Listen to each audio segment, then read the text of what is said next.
Hello, welcome to an oral article critique by myself, Sarah Glenn Burkhalter. I'm a graduate student at the W. And for the next 10 minutes or so, I'll be discussing an article written by Bopp and her colleagues titled Behavior Predictors of Language Development Over 2 Years in Children with Autism Spectrum Disorders. They conducted this longitudinal experimental study to see if certain behaviors, specifically problem behaviors, have any weight over time in the language development of children on the autism spectrum who are receiving intervention. The general purpose for their study was to examine the extent to which these problem behaviors predicted change in the developmental trajectories of vocabulary and language skills in young children with ASD over the course of 2 years. So before we look at how they conducted their study and the results from their research, let's discuss why they chose to look at these behaviors specifically.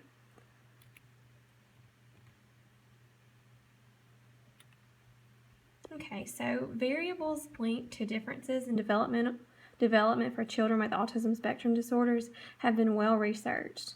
Variables including IQ score, chronological age at the beginning of therapy, and autism severity score have all been found to correlate with cognitive, linguistic, and behavioral outcomes over time for children with ASD who receive early intervention services. However, even with early intervention, only approximately 15 to 35% of adults with autism spectrum disorders are able to function with periodic support or are self-sufficient on their own. So wide ranges in treatment outcomes and a lack of 100% effectiveness for those who receive early intervention lead researchers to question whether or not there are other variables that affect development in children with ASD and therefore treatment outcomes. You may be familiar with social interactionism and the idea that language is developed through social interaction. Well, incidentally, different social behaviors or lack thereof have been found to predict language development in children with autism spectrum disorders.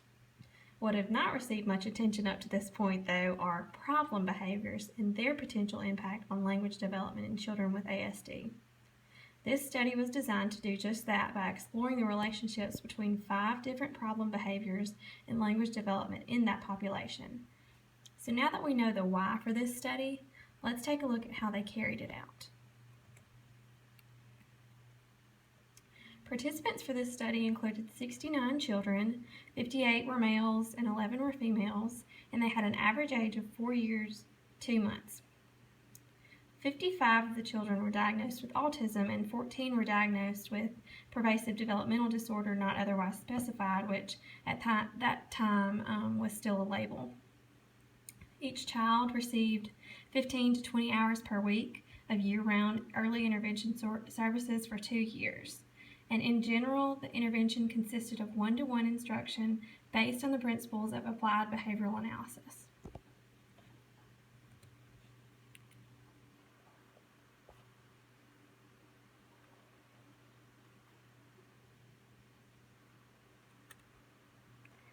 Before treatment began, baseline data was collected and the same procedures were followed to collect data at 3 time points following the initial baseline session. The first was at 6 months after treatment had begun and then again at 12 months and 24 months. Data collection occurred in either the homes of each child or in the early intervention center, and they continued to collect data at the same location for each child where they had initially collected it. The assessors were not involved in service delivery for the children or their families at all. So whoever was the assessors, they were not involved in the regular treatment for these children. During data